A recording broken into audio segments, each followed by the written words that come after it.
sometimes pulling out simple words is very difficult on demand. So like there's a spoon and I see it and I want to be like this, and I can't pull the word out, but my brain can fully see it, move it, know what it sounds like, know what it smells like, all those things, but it can't find the English word for that object.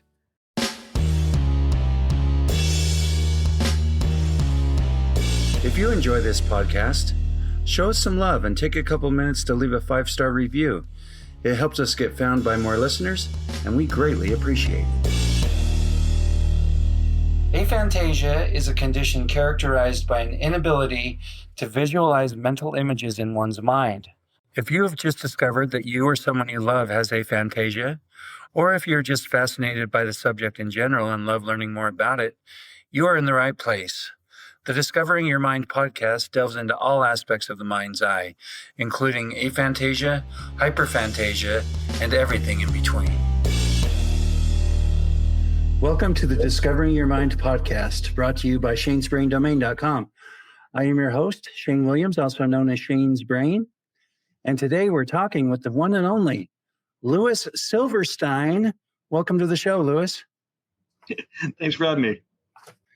You are welcome. We talked to Louis's father very recently, and so I'm excited to have Louis on, and we can kind of compare the differences. I think there's a lot of differences from what I can tell, so I'm excited for this one. Why don't you go out and just start off by telling us a little bit about what you do for a living? Sure. I, at this point in my career, am a freelance engineer. So my official title is Senior Solutions Architect and Engineer. So what I do basically is people come to me with a problem, and that can be, we need to figure out this VR technology, we need to figure out this drone, we need to figure out this app, we need to figure out how to build a rocket blast-proof camera case for a movie. And I figure it out. I will either assemble a team of people that can work with me, or I will dive into the books and figure out what needs to be done to get the project completed. And it's actually really strange because that's not where I started at all. I mean, my background was I started in computer graphics and in the arts and pivoted about a decade ago into what I'm doing these days. Okay, that sounds pretty fun. Do you enjoy that? I love it. I always wanted to be an inventor when I was a little kid. I love the idea of being able to create things and tools that can help people do what they want to do. Yeah, it kind of reminds me of Mythbusters. Do you kind of feel like a Mythbuster?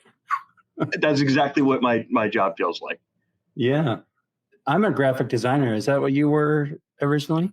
I was a visual effects artist. So okay. I would work on television shows and movies and commercials and either create visual effects like add lasers or guns or things like that, or I would work on removing things and making it look like there wasn't something in the scene so that the scene was more believable.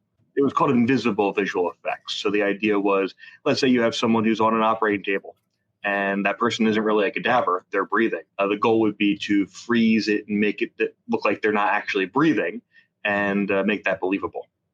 Okay, very cool. What about hobbies, other interests? What else do you like? I love karaoke. I don't know why. I just enjoy singing. That's fun. I love exploring new places. It's really strange because my hobby used to be making things, and that has become my career. So when I'm not working on projects for clients, I have my own projects that I'm working on the side, and that has primarily become my main hobby. Very cool. All right, well, let's dive into this, see where it goes. In this episode, we will be referring to what we call the Apple Graph. If you would like to view the Apple Graph to play along and better understand what we're talking about, you can find it on shanesbraindomain.com in the Aphantasia and Beyond section. If you are unable to view the Apple Graph for whatever reason, it is a graph divided into 6 sections. In the number 6 section, there is a very detailed image of a red apple. In the number 5 section, it is the same image but with less detail. Number 4 is still in color but has less detail and more basic shapes instead of detailed hues and gradients. Number 3 is the less detailed apple but in gray tones without the color. Number 2 is a simple outline of the apple. And number 1 is blank, indicating no visualization whatsoever. This is called aphantasia. The first thing I would like you to do is visualize a red apple in your mind. Okay. And take a look at this graph and let me know which one of those best represents what you saw in your mind's eye. 6. Okay. And can you expand on that? Like, was it pretty close to that? Was it way beyond that? Just try and explain a little bit more about what you saw. So in my experience now that I work in higher end technologies, so there's this new thing people use called mixed reality or augmented reality. And what that is where you have a VR headset on and objects can be put in the foreground in front of you and you can see those things in the environment that you're in. That's a lot how my brain visualizes. Recently, I was on a trip. We had apples as a snack, and the apple that I had most recently seen was like a sweet, delicious apple. And that was what I saw basically floating in front of me between me and the computer screen. It was full color, full photorealistic. Okay, very cool. All right, so a lot of people that I interview here have never really heard of aphantasia. I know in your case, you know quite a bit about it. So just tell your story a little bit about how you kind of discovered it and the things you know about it and the conversations you've had around it, and maybe just contrast that to your own experience and what it's been like learning that not everybody's the same. So my experience in learning about aphantasia was during the pandemic. I was watching a movie with my family. My brother and my mother and I were watching this film with my father.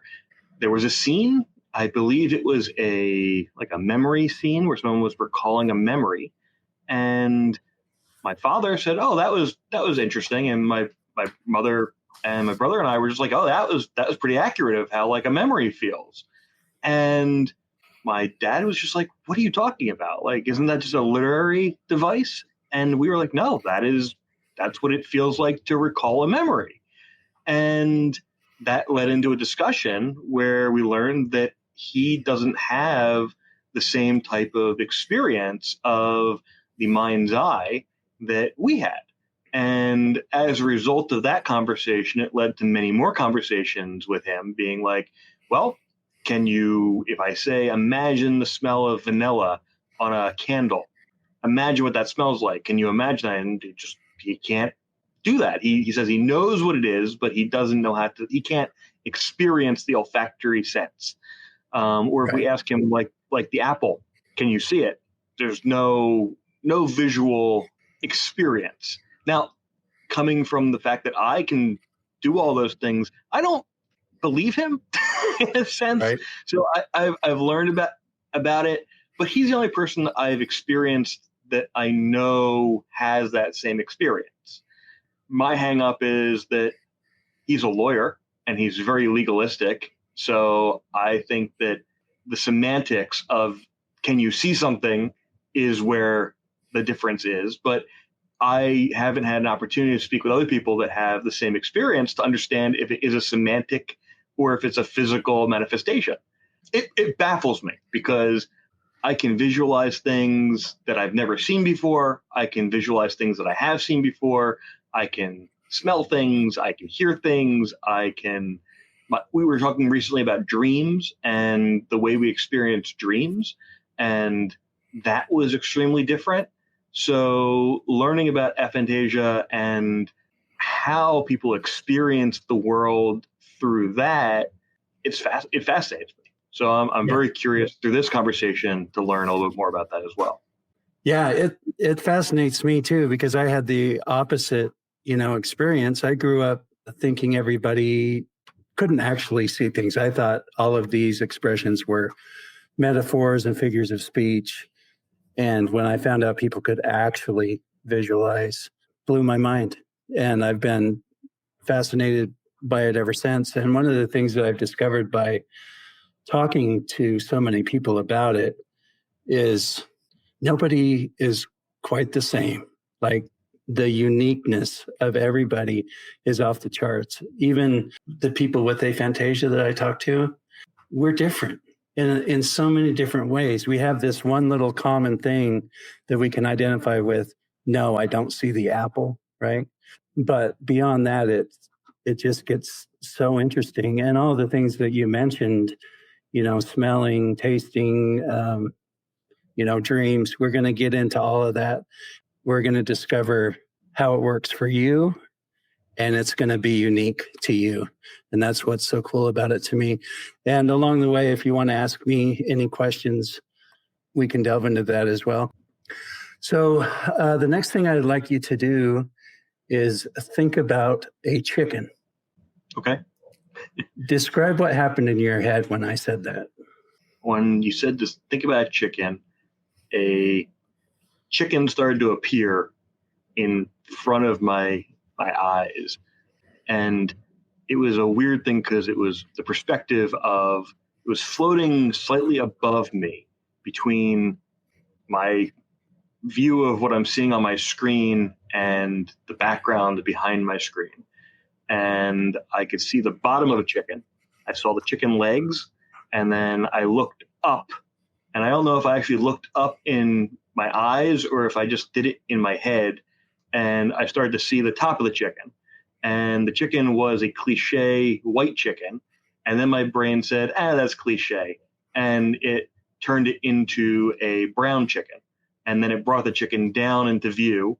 And then it was like, okay, I've seen a chicken. And I then said, okay. Check, I did what I was supposed to do, right? Exactly. Yeah. All right. Okay, so the first time with the apple, I asked you to visualize an apple. And this time I said, think about a chicken. So I'm going to talk about the words a little bit. Do the words visualize and think, are those synonymous? Do those kind of mean the same thing? Does the same thing happen when I say the different words? In that experience, yes, because I think I was primed to visualize it, but not always. Usually when I think about something, it doesn't exist in the physical space. When I'm asked to visualize something, I can see it much more in the physical realm, but imagine is much more of it just kind of exists in a different plane between my visual sense and my comprehension of where things are in just reality. Okay, so you can think of something without necessarily visualizing it? Is that true? No. Okay, so let me clarify. Okay.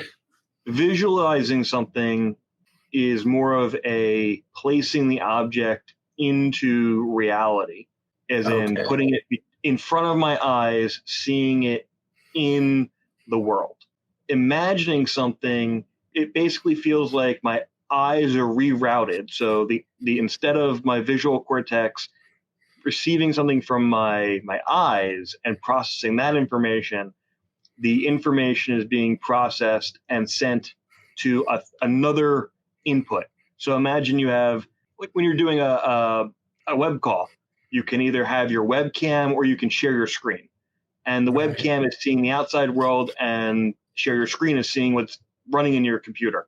So imagining something usually is switching over to the desktop view and seeing what's running without having to see the outside view. That is a fascinating description. Wow. Yeah, that is cool. And to clarify, it works way better when I close my eyes, because when I have my eyes open, the visual component is definitely competing for bandwidth. But if I were to close my eyes and imagine something, I can fully visualize anything you would ask. Okay. So when you've got that chicken, would you describe it as looking at a picture, watching a movie, or something different than that, than either of those? It's a hologram.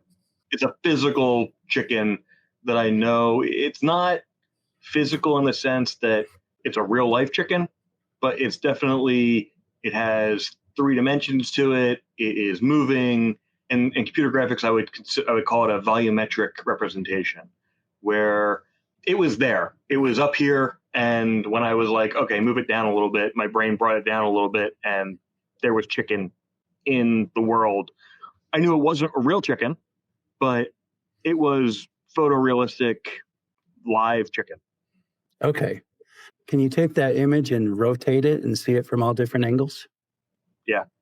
Is the chicken isolated or does it come with a background? It's just a chicken. All right. If I ask you to add a background, add a chicken coop, add a farmland, add a sky, does that happen? Yes.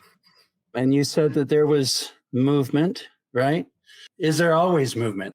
So with the chicken, first moments of visualization, there was not movement. And the longer I held the representation of the chicken in my head, the more detailed it got and the more creative my brain got with animating it. When you said to add like the chicken coop and the sky and the grass, it became less of a life-size chicken that was sitting here or floating in front of me at my desk and became more of a diorama and became more of something that I could see the whole experience while maintaining my conversation with you and not obscuring my view. I used to do visual effects. I believe that one of the things that really gave me my leg up with the work that I did was I could picture and see when something didn't fit, when like the contrast was slightly off, or when the lighting was coming from the wrong direction subtly, and it didn't match. My brain feels very tuned to identifying things that are photorealistic and how they fit into an environment properly. Okay.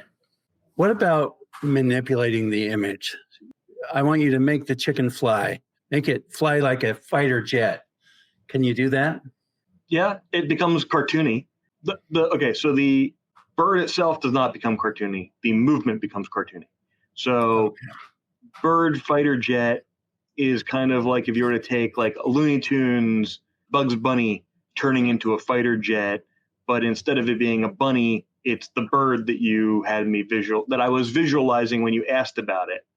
It becomes more of a caricature of that bird, but it's still a photorealistic bird.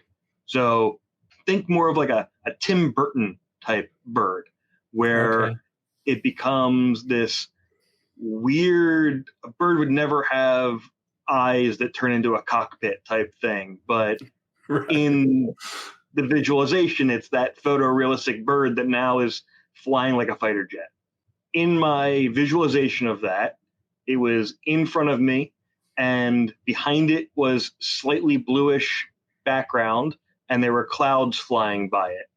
And it wasn't like moving around my room. It was more of just like, okay, over here now is our fighter jet chicken, and I can tell that it's moving through the air because there are clouds going past it. So can you put a vest and a tie on the chicken? Yeah. Can I turn it back into a regular chick? That was a very strange fighter jet with a vest and a tie. I always love to hear and watch people experience that because most people laugh when I say that. To me, like there's no visual happening there, so they're just words. So it doesn't impact me in the same way. Like it's very removed, detached. You know, it's just a word. I have a question for you. Okay. So for me, when you said a chicken in a vest with a tie, when I saw it, it wasn't absurd. It was more of just like, oh, okay, those are now the things that chicken is wearing. And I think that my response to things that I have now seen in the world, memes and pictures and content, it's not absurd to me when I see things like that because I can easily imagine them. So for you, when you see a chicken with a vest and a tie, what is your reaction? Like, does that feel like an absurd thing to see? Or is that more of just like, how do you experience the processing of something that isn't supposed to have a tie and a vest? So let me see if I can describe it. Initially, it's just a concept, right? I can think in concepts. Okay, the chicken now has a vest and a tie. but I have no detail. If you asked me, well, what color was the tie? Or what color was the vest? Or any details, I don't have them at all because I didn't see anything. So all I had was that basic concept and the basic words. Now, if I tried to make those decisions, okay, now it's a red and white striped tie and it's a blue vest, right? I've now made those decisions consciously. And I feel like, and you can verify this, but with visual people, it feels like those decisions aren't necessarily made. Some pops up and it is what it is. Those details are just kind of there, right? A lot of times. For me, there's a little more effort involved. Okay, I've got to think about those things. Again, there's no visuals. So if I want to actually see a chicken with a tie and a vest on it, I'm a graphic designer. I'll get it up on my screen and I'll put a tie and a vest on a chicken. And that's the first time I'm going to be able to actually see what that would look like. So when you're doing that, do you need a visual reference of a chicken, a tie, and a vest? Or can you manifest those elements? So let's say you start with a chicken. In order to get your chicken, do you have to have a visual reference or can you freehand draw a chicken? I could freehand draw a chicken, but it would be way better with a reference. Okay. Because, then if you were to add a tie to it, do you need a reference for the tie or can you just draw a tie? I can just draw a tie. When you're drawing the tie, how do you know where to draw the line? How are you experiencing that feeling of, okay, I need to draw, let's say you're drawing a knot.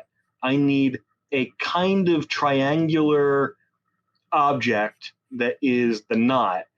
How do you experience knowing that feel like that it needs to be this shape? Yeah, it's just a knowing. I don't have to see an apple to know what an apple is, right? I just know what it is. It's the same with a tie. I know what a tie is, and I know where it would go. But I don't experience it until I experience it. It's very reality based. My thoughts exist, but again, they're a little bit distant and detached. And for me to bring them into focus, it's got to now come into reality. I'm assuming as we're talking, you're kind of doing all this in your head. If you've got a tie on your chicken, in your mind, can you play with that? Okay, now it's a paisley tie, now it's a blue polka dot tie, and just switch those kind of things out. Yeah. Yeah, so that's one of the questions I get a lot as a graphic designer, because that's how people think I would do it, right? Do it in my mind. But I can't do any of that in my mind. It happens on the screen. If I want to see what my idea is going to look like, I got to put it on the screen. I can't do it in my head. And so once it's there, like if I'm designing a logo, once I've created the logo, only at that point can I now change the colors, try different things. None of that happens in my mind. It happens in real life right now on the screen. So one of the reasons I got into computer graphics was because I found it easier to manipulate a computer to produce what was in my mind than I could to use my hands to draw or paint something that was in my mind. Because for me, the thing in my head is almost always more detailed and fine than the thing I can produce with my hands. So that chicken, if I were to try and recreate that chicken in a visual medium, so paint it, draw it on the computer, sculpture, whatever, it will almost never be as detailed as what I have in my head. And what drove me initially to make computer graphics was I had imaginations, like images in my head that I was like, I want to make other people be able to see this. And that was the catalyst for doing computer graphics, was so that I could create those images. People be like, what is that? Like, where did that come from? I was like, that's what I see when I hear that song. Like, that is an experience thing. Right. Yeah, it's not really like that at all for me. there's nothing in my head. So there's no desire to really pull that out. Do you have an inner monologue? I do not. So you can't hear your voice in your own head? Well, I can't hear it. It's happening, but it's not audible. It's quiet. So your experience of moving your body, are you experiencing, I am now going to move my arm up here? And when you do that, do you feel like you are in control of moving your arm, or do you feel like you are an active participant in the experience that has happened after you've thought about it? So are you moving your arm, or are you experiencing that I've thought about moving my arm and my arm is doing the thing that I thought I was going to do, but there is no direct control over doing it yourself? That is a great question. There's hardly ever any thought before I do anything. And that's why a lot of times I will be talking. There is zero thought about what I'm going to say before I say it. And so a lot of times I will surprise myself with what I said and just crack myself up because I had no idea it was coming. And so I'm almost like just this participant of just total flow. Like there's very little thought, and the thought that is happening is so quiet and so distant and so vague that a lot of times I barely even notice it's there. That's okay. So that's fascinating because that explains a meme that I have seen, where the meme is basically, it's like, I'm even surprised by what comes out of my mouth. Yeah. And until this moment, I never thought about the fact that someone could be surprised by what is coming out of their mouth. Because before I verbalize a word, there is a split second of, is this the right word to articulate the thing that I'm trying to communicate? And if it doesn't pass that filter, it then almost stutters or instantaneously replaces in a drop-in word that is slightly refined from the one that it was going to initially say, but articulates it in a much more fluid manner. So Wow. I'm not surprised by what I say. If I am surprised by what I say, it's because I'm tired and I'm not fully functioning on all cylinders. Right. And I think that's kind of why I'm kind of a slow talker. And a lot of times I can't find the words. Like I try and search for the word and it's just not there. So I just have to rely on my mouth and my brain to say something. And hopefully it's going to be okay. So having dyslexia, one thing I learned about was called rapid recall issues. And rapid recall is where you're shown like a picture or a sound or something like that, and you're asked to identify it. So for me, sometimes pulling out simple words is very difficult on demand. So like there's a spoon and I see it and I want to be like this, and I can't pull the word out, but my brain can fully see it, move it, know what it sounds like, know what it smells like, all those things, but it can't find the English word for that object. Wow. So it will then describe. So then, like I could say to somebody, you know, that thing that you put soup in, that you move up to move to your mouth, that's kind of got like a bowl bottom. I can go through a full description of the object, but not get the actual word. So there is sometimes a disconnect between English language, like the dictionary words of things, versus how I can experience visualizing and remembering an object or a thing. Does your mind feel chaotic? Like there's so much going on and so much to choose from that it's almost kind of like a panic of what am I going to do with all this stuff? Is it like that at all? It doesn't feel like a panic as much as it feels like trying to fit the puzzle piece into the puzzle slot. So my brain will give me a word and it will kind of fit into that slot. And my brain will go, that's not the word. Let's put that one's close. Let's put that one over in this pile and say, maybe that's the word. Okay, let's try another word. and another word will come in, and that will definitely not fit, and be like, that's not the word. So then another word will come in, and it'll be like, oh, that was close too. Put that over here. And later what we'll do is we'll figure out if of those two, which one of those fits in that slot best. If after a minute I can't find that right word, my brain will then go back to those previous ones that kind of fit and find the best of those, and then be like, then I'll verbalize the thing that I'm thinking about is most similar to this word that I'm trying to express. Unless I find that exact fit. Sometimes I'll find that exact fit, but if I can't, that's the process. Okay. So is that all happening visually or verbally or a mixture of both? It depends on the subject matter. So if it is something that is a visual, like if I'm trying to describe an object that is a physical object, that will be a hybrid of a visual and a lexical type experience. If it is just an expression of a feeling, if it's an expression of a feeling, it actually becomes a emotional experience where I will try on this word with what I know that experience is and go, is that the proper experience for the word I'm trying to articulate?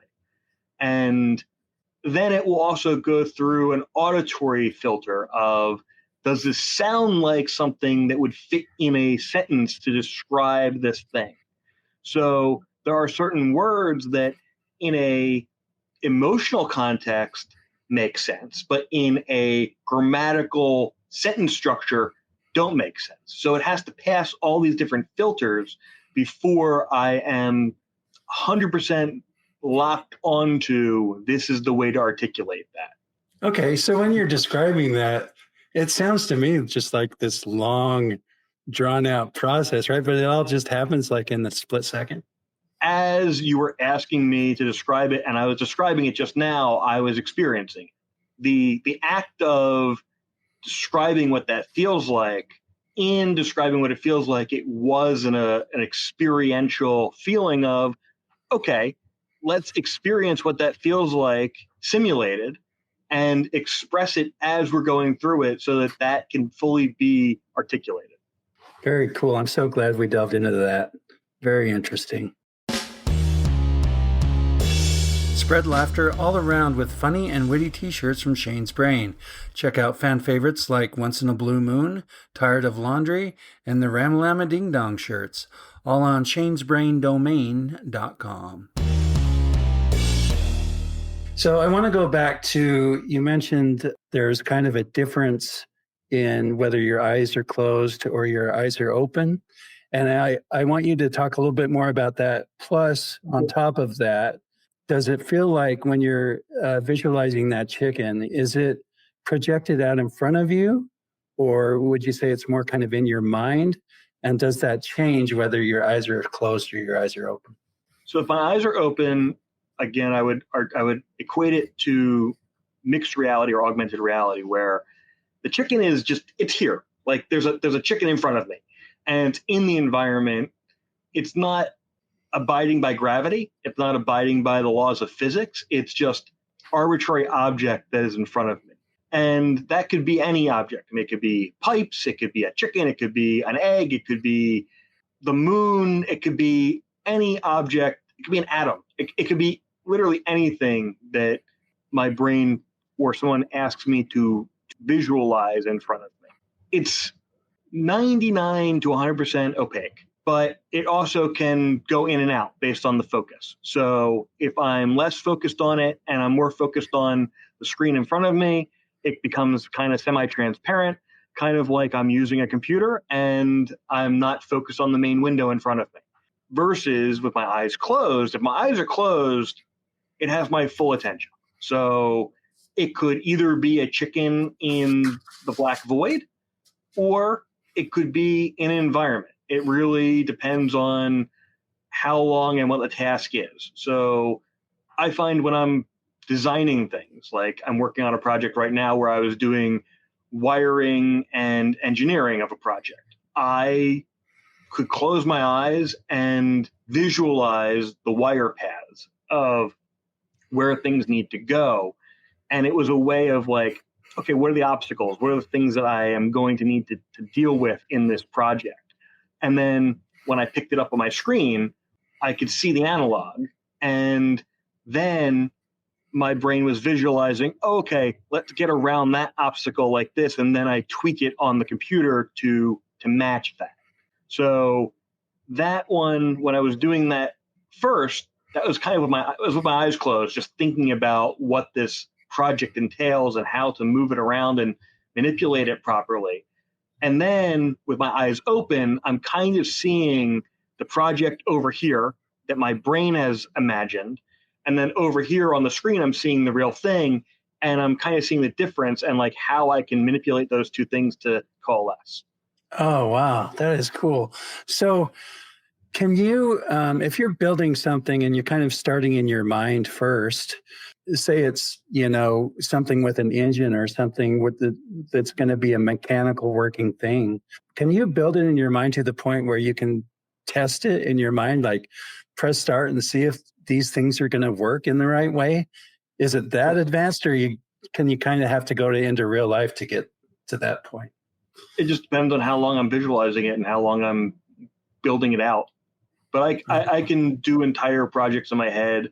There does become a point where it becomes very complicated, and then my brain's like, did I do this or did I do that? I'll do not a first draft, like a proof of concept in my head before I even like write out a draft to be like, can I even do this? Is this even possible? And I'll work through all the components. And if I get to an easy yes, like done. If it's I'm not sure, I'll go through the different systems, because sometimes something has tons of systems and I need to figure out each one of the systems first and then how these systems would go together. And the easiest way to do that is start putting down on paper, okay, let's get that system figured out. Great. Now we have that. Now that's completely in my head. Let's do this next system. Done. Okay, we now have these three systems.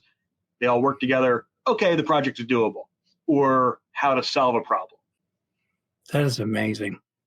You are definitely hyperphantasia, my friend. I mean, have you ever seen a schematic type graphic where the thing explodes and you see all the different parts of it? You see the different screws, you see all the different things, and then it comes back together and you have the finished product. That is how my brain works when I'm working on like a physical object. It's all those different things, and like it's like, oh, how many screws are we gonna need? We're gonna need that screw, that screw, that screw, that screw, that screw. Okay, that one's gotta be a little different. It's just seeing all those different components to make sure that it's gonna work. Wow, that is awesome.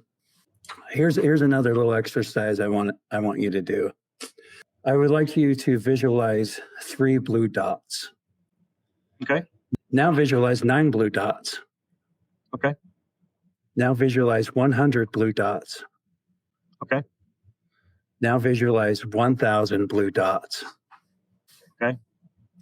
All right.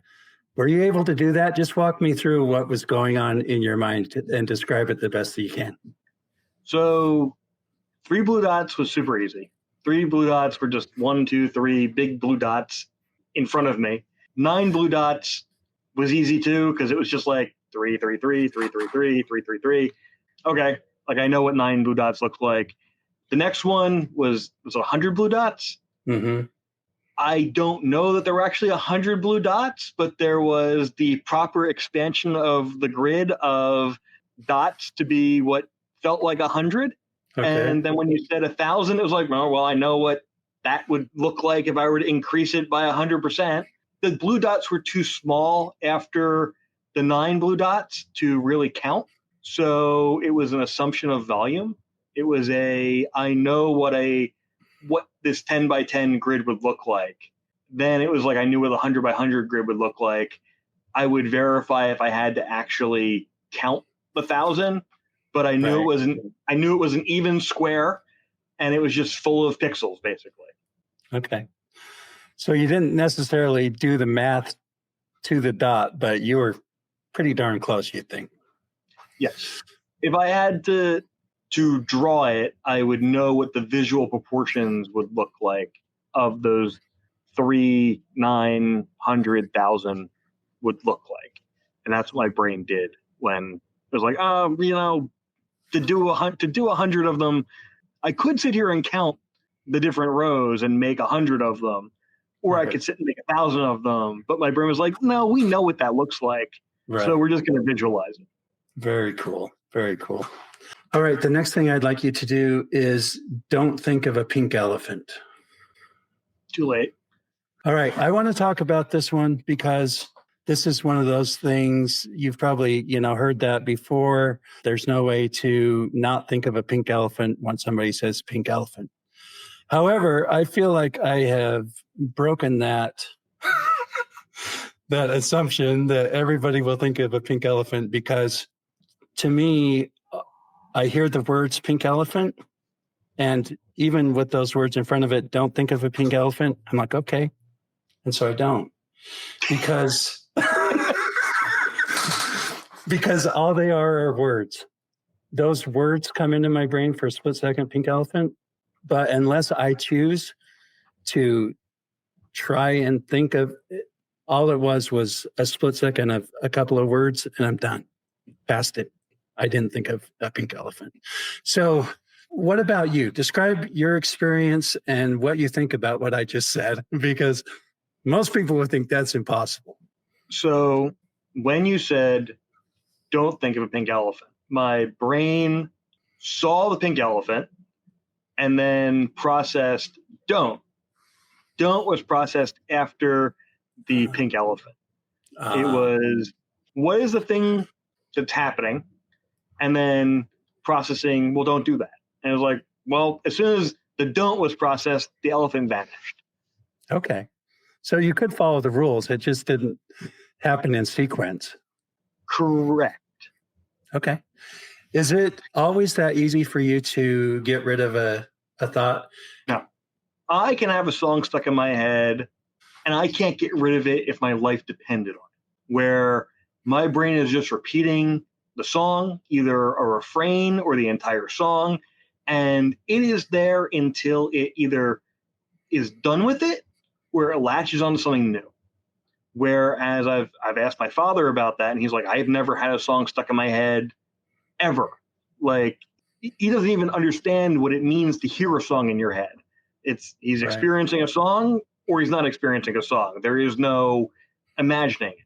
My brain can get stuck on a thought and I can't get rid of it unless something else happens. I mean, I'm an anxious person. I have anxiety. So I take an SSRI because without that, my brain is constantly going and worrying and finding things to latch onto to worry about. Also, when it comes to like medical things, I'm a hypochondriac. I'm constantly convinced I'm dying of something because my brain will latch onto a physical symptom or an emotional symptom or a made-up symptom, and it will continue to analyze it until it finds something else to analyze.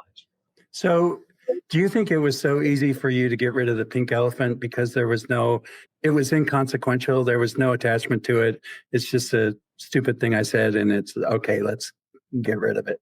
Where some of these other things are more emotionally attached to you, and so they're harder to get rid of. Potentially. I don't know, because someone could be humming the first 3 bars of a song and my brain could latch onto that and be stuck with it for a day. But that is just as inconsequential as a pink elephant. So there is not always a rhyme or reason to the thoughts that my brain latches onto. Whereas I think that during this, my brain was kind of primed for the idea of this is a quick test. This is not something we have to find a connection to. Where in the wild, my brain goes, well, I heard those 3 bars. Maybe there's something connected to something else. Let's stay with it until we figure it out. Wow. Very cool. Thank you for these descriptions. You're very good at articulating what's going on. I appreciate it. Thank you. I'm testing out a few new things on you here. Here's another one that I've just kind of started thinking about recently. So if you go to a restaurant and they hand you the menu and it's just words. There's no pictures of the food items. How do you deal with that? Does that bother you? And I guess the follow-up question is, if the restaurant menu does have pictures, do the pictures influence your decision on what you're going to get? And do they harmonize with what's going on in your head when you read the description? I'm just kind of fascinated by how all that would work to someone like you. It depends on my prior experience. So if it is a menu of food items that I am familiar with, so steak, potatoes, side salad with a herb butter, or even things that are not very particularly ethnic that I haven't experienced prior, and they're just words, my brain can very easily visualize or imagine what that thing would taste like and look like as a presentation, and whether or not it sounds appetizing. If I go somewhere that has a menu of items that I am wholly unfamiliar with, and there are just descriptions, my brain will first try and find the things in the descriptions of which I'm familiar with and go, okay, is this the primary dish? What is that related to similarly that we've had in the past? So we can go, oh, that's just a different way of saying barbecued spare ribs. Okay, I know what that is going to be. If I get a menu that has just words and I'm not familiar with the thing, or I want to know more about it and there are no pictures, I then would prefer to use my phone to look up what that thing looks like, because the visual is going to help me understand the connection between the words and the prior experience. Images on a menu are helpful, especially when it is something that I'm not familiar with. And images on a menu with things I am familiar with can be very interesting and informative if the image doesn't comport with the description. So if the image is different than the expectation that I had in my mind from the words on the menu, that is really informative, because I then get to adjust, okay, is the description a poor description, or is the image a not accurate portrayal of what is being described? And that will then lead to a conversation with the wait staff as to, this is what I was expecting from this description. This is the image. Which of these is more accurate in the description of what I'm going to get? That is fascinating. And then it goes one step further, right? To when the food actually comes and what it actually looks like is almost like 3 different stages. Correct. That you're going through. Yeah. So are you ever disappointed by what it looks like in real life when you've either seen a picture or conjured a picture of what you thought it should look like? I'm 39 years old. In my experience of life, almost nothing that has been in a picture is an accurate visualization of what I'm going to get. So I have built this expectation of what I get is not going to look like the image exactly. It's going to be a version of. And what's most important when I'm getting some food at a restaurant is, how's it taste? I could care less how something looks, Right. as long as it tastes good. Right. Okay. So what about if we move kind of this idea into a different area? Say you're going on a hiking trip. You're really excited about it. You've visualized it in your head, how wonderful it's going to be. And I'm assuming you do these kind of things with, upcoming trips or things you're excited about. You kind of play it out in your mind. Am I assuming that correctly? Yes. Do you think, well, I know it's not going to be quite as good as I've imagined it. Does that happen to you? Okay. So that's interesting. There's a point of clarification. So with the food, when I get the food, it's not a disappointment. It is not, there's no emotional disappointment tied to it. It's I accept reality. This is a really interesting question, because I got back from my trip last night. My fiance and I went to Death Valley, and I've been to Death Valley before. I have been there in the summer, and the 2 times prior that I've been there, it's been 110 10 plus degrees. It's dry, it's hot. It is quite the experience. And on our way out there, it started to rain. On Monday night, they got a torrential downpour and it flooded parts of the park. And we were expecting a dry but not too hot experience of we're going to see this area that's the hottest place in North America, and we're going when it's not super hot, so we're just going to see it in the cooler temperature. But when we got there, our experience was, oh, it's flooded. Like, there are things we can't go see because the roads are washed out. The experience wasn't of disappointment. The experience was, oh, what a different experience we get to have. Like, I've been here. I wanted to share with this person what I've seen in the past, which is this super hot, dry, arid environment. But instead, it was, oh, the universe has given us this opportunity to experience this once in a lifetime flooded Death Valley that happens maybe once a year, and they never know when it's going to happen. So there was no disappointment. It was more of a just, this is really cool. I get to experience something that I never could have imagined, because I could have imagined what a hot, arid Death Valley would be like, also because I've been to other deserts. But to visualize a flooded desert was not something that I had on my bingo card. So getting to experience that was so fascinating. Right. So you would have the expectation, but you're not tied to it. You're totally open for whatever reality brings your way. I wasn't always like that. I learned about a decade ago, someone shared with me that expectations are premeditated resentments. So if I have an expectation and I'm tied to it, I'm going to be upset and resentful if it doesn't pan out how I expect. But if I expect that things are going to work out, not exactly how I imagine them, then I can't be disappointed. I love that. And again, I love we got into that a little bit because, you know, there are no absolutes in any of this, but that is one of the things that I've kind of noticed. It does seem to me like, in general, the visualizers have higher expectations than the non-visualizers do. Does that make sense? Yeah, I have a question for you.